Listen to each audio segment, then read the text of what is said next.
Good afternoon, everybody. Good afternoon. I got to tell you, anyone who's worked with me knows one thing very quickly. I hate surprises. Normally, for me, surprises are, well, the PO hasn't come in yet, the shipment didn't make it, the code doesn't work, a server's down. Surprises, throughout my career, I've learned to hate. However, 2011, Technicolor, I'm starting to change my mind. I've been coming to CES since 1974. Look pretty good for an old guy, huh? Actually, some of the PR folks were talking at the booth, when's your first one? How many CES you've been to? And I said 1974, and Season, without missing a beat, said that was a year before I was born. Anyways, back to surprises. This CES and what Technicolor accomplished, the presentation that we made, and more importantly, the reactions from your customers to what we were talking about was a huge surprise. I think I might have to change my mind about surprises. Surprise number one in a big way. Surprise number two, some may think this isn't a surprise necessarily, but my wife, who been married since 1979, the same woman, 1979, she decided to drive from LA to Vegas to surprise me over the weekend.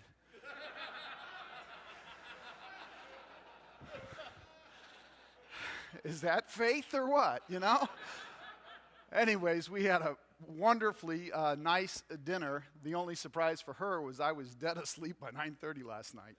Anyways, two surprises in a row, both around a Technicolor CES. I may have to change my mind about how much I hate surprises. But that's really not what I'm here to talk about. I'm here to talk about MediaNavi and what the MediaNavi team put together for you. We're going to talk about a couple of things here. This is the agenda for today on MediaNavi. We're just going to give you a taste of what MediaNavi is about. And then tomorrow in the breakout sessions, we've got a much more deeper dive planned for you.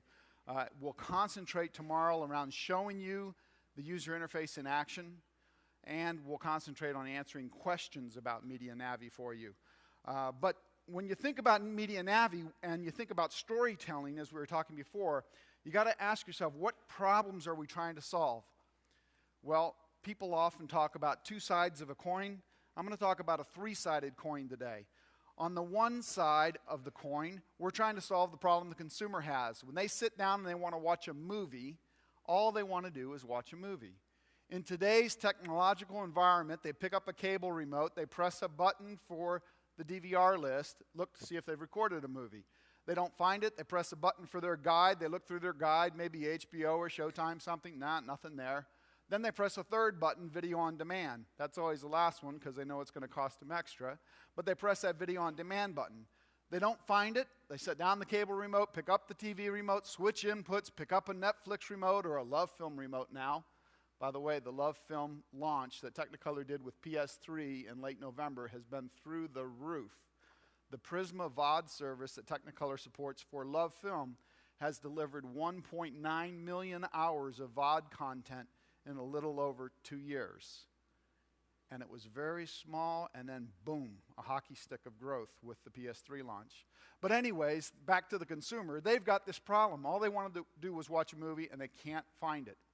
The second side of the coin is the operator side of the problem.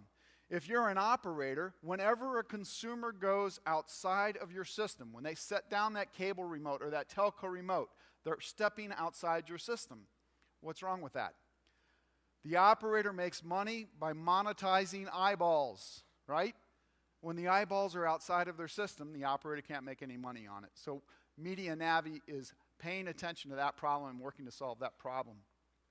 The third problem MediaNavi is trying to solve and address is a problem from the studio owner's perspective. They spend all of this money creating all of this fantastic content, all the branding and collateral support, and then it comes to a cable operator or a satellite operator and it shows up as a line item in a grid EPG. How uncool is that from the content owner's perspective? So the third problem that MediaNavi is trying to solve is to enable the content owners to deliver an experience to their consumer around interactive capabilities that's as good and as strong and as cool as the content itself. So there's our three-sided coin. We're going to talk about all three of those problems with MediaNavi. We'll look at it first from the operator's perspective. Here's the catch. The operators are losing eyeballs. $7.99 versus $75 a month. Average video bill of Netflix versus average video bill of a cable customer. Number 3, Netflix is the third largest content provider in the U.S. behind Comcast and DirecTV. That's pretty amazing.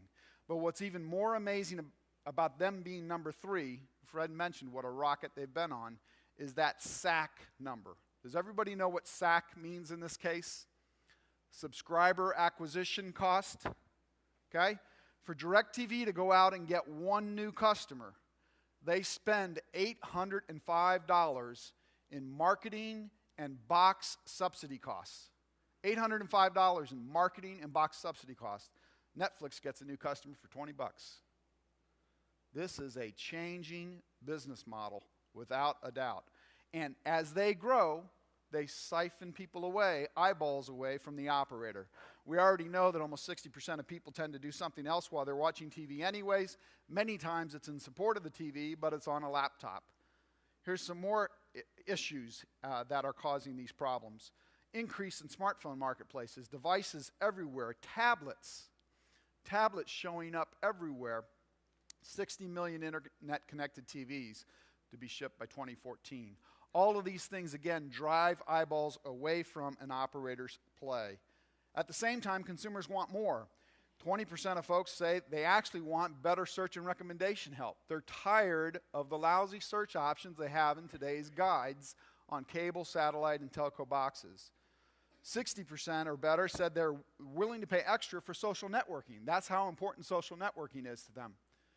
If you aren't a big social network, take a look at what's happening in younger demographics.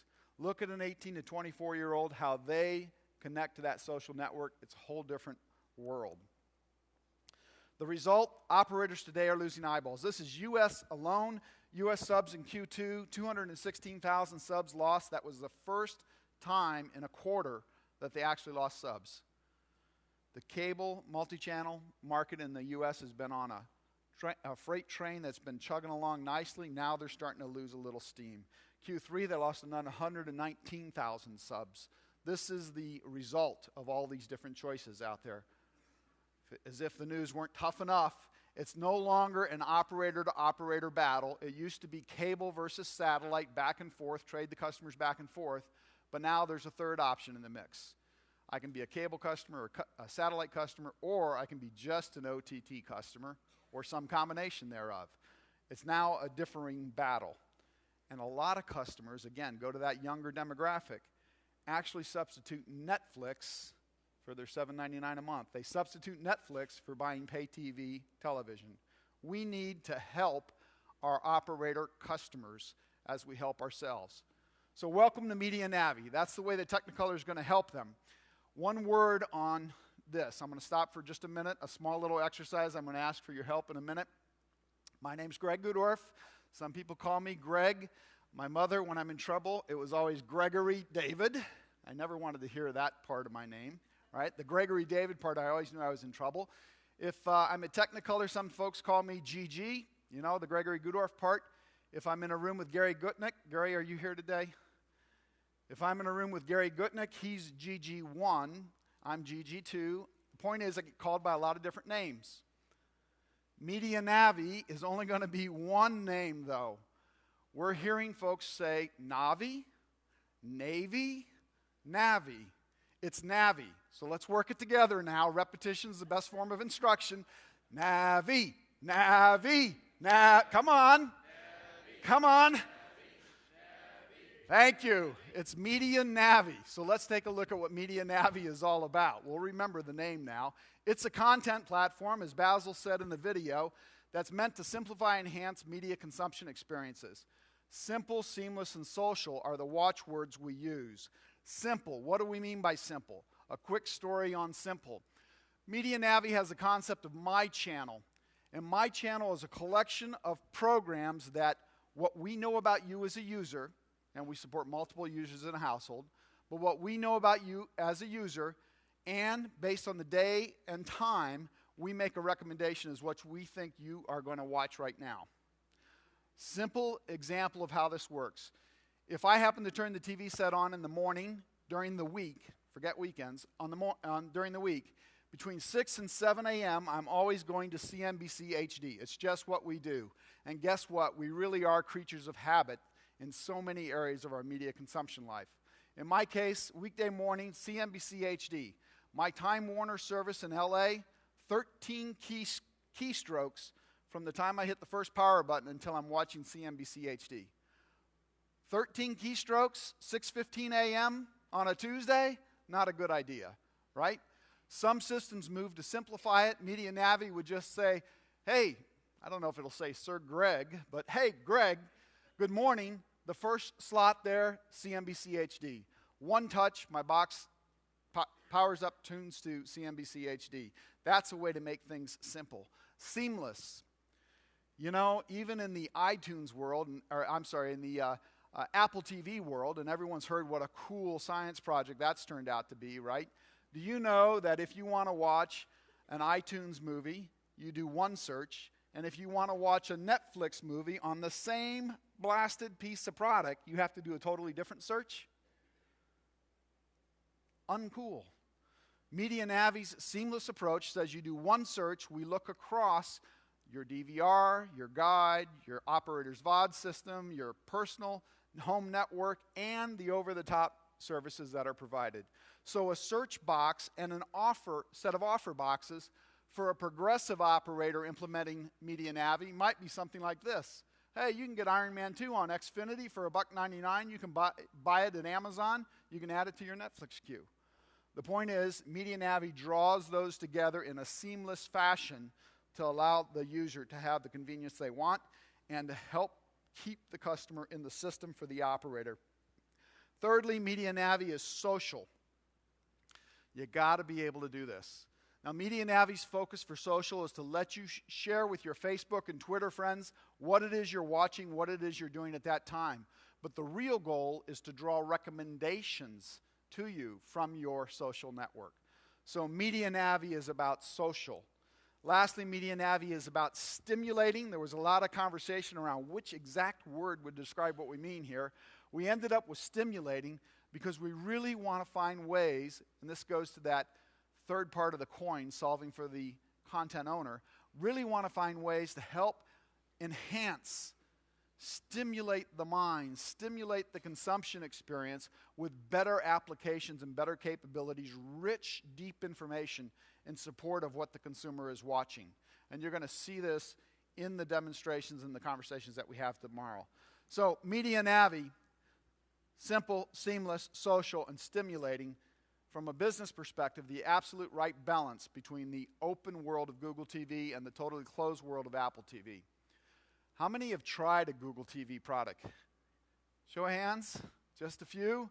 You owe it to yourself to figure out how to see one in action because you're going to be hearing more and more about it. Knowing it firsthand is key. I bought one of the units when it first came out. By the way, I subsequently sold it on eBay right before Christmas. I only lost $20 on the whole deal, but I gained all this knowledge about Google TV. Fired it up, set it up to my system, no problem at all. I thought, okay, that was easy. Now I'm sitting back with the Google TV remote. And by the way, what does the Google TV remote look like? Yeah, it's a friggin' PC keyboard, 88-key keyboard, right? So I got the keyboard on my two thighs, and I've got big thighs, but it's a big keyboard. I'm checking it out, seeing what there is to see on Google TV, and I see an HD relaxation video. Oh, okay. I'm kind of into photography anyways. I start this video playing, and up on my big screen TV is this beautiful, and I mean for a streaming service, it was a beautiful HD picture. About 90 seconds into the experience, up pops a text banner ad for hypnosis services in nearby Burbank, California. That's what Google TV is all about. Using content to sell advertising. That's what they're after. Apple TV, on the other hand, totally different deal. Apple TV is a closed ecosystem. What they want to do is price the content as low as they can so that you as a consumer want to buy more and more Apple devices to have that. Neither one of those are very good for our customers in this business, let alone not really good for us. MediaNavi is trying to shoot the gap down the center. Solve for the consumer first. If we get it right for the consumer, we'll deliver a great experience for the operator. 3 points on MediaNavi when it comes to that operator business. Keep the customers within the systems, provide a personalized dimension, and integrate over-the-top services along with the operator content and the like. The more you can keep customers in the system, the more you can monetize the eyeball. One of the big goals of MediaNavi when it comes to the operator. Putting a personalized dimension to it. My channel is the easiest way to think about that, but including your home network content, also a very important part of being personal. Secondly, we put it on a tablet device. Now, you'll notice that these cards, and we call them cards, like this live guide here is a card. Imagine I was holding a smartphone up here. That looks about the same as a smartphone screen. Watch for us to move this beyond tablets in the future as part of our roadmap, but right now it's available on a tablet. It runs on Apple, iPad, iOS. I can show you that if you want to come up to me and I'm holding my iPad. I'll be glad to show it to you. You can see it tomorrow during the breakout sessions. It runs on Android tablets. Our own MediaTouch tablet is underway, as well as the Samsung Galaxy tabs. We also run on Win 7 tablets, which there are quite a few of those introduced here at the show. So we're running on tablets in this personalized experience for the consumer. And thirdly, as I've said, we integrate selectively, even YouTube, over-the-top content. A little story about this. We were having a customer on one of the first days of the show, and as customers sometimes do at times, they say, "Wow, it looks pretty cool, but, you know, it's probably canned." And I said, "No, this is real-life code." He said, "Fine, I want to see something." I said, "Okay, what would you like to see?" "Search for Steve Ballmer on YouTube. That's what I want to see." Now, the first rule of doing demos is never do something unless you've tried it out ahead of time, right? So I took a deep breath. I knew how we had wired the system. It should work. Pulled up the search box, typed in Steve Ballmer, sent off the search request to MediaNavi, and lo and behold, what comes back is Steve Ballmer clips from YouTube. The customer was amazed, and those of you who were there with him know the customer is really shocked. I then shocked myself because I pressed the play button on the video, and the damn video played too, just like it was supposed to. But integrating those things in with the operator's offering, that's what MediaNavi is about as well.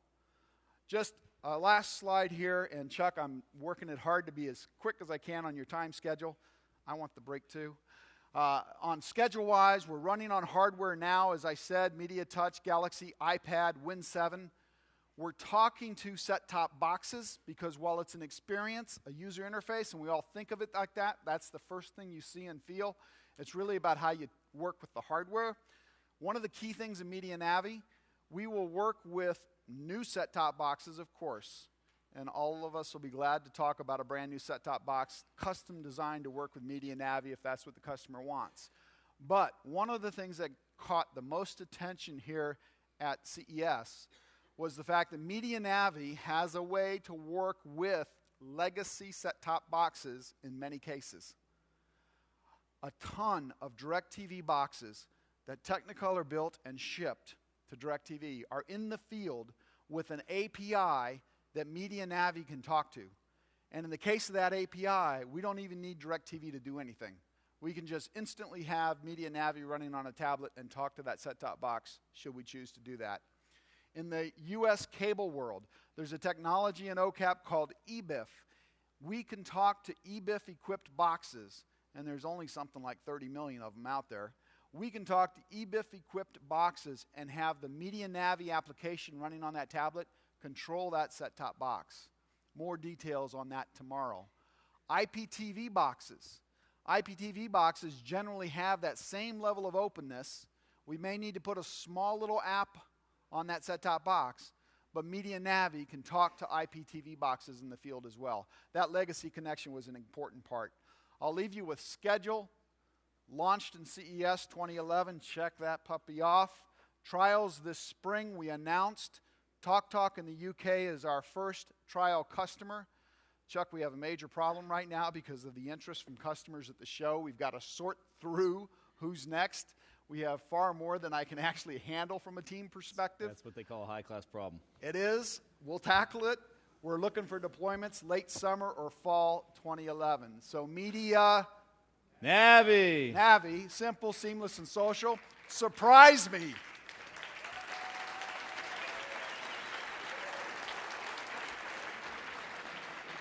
Thanks, boss. Thank you.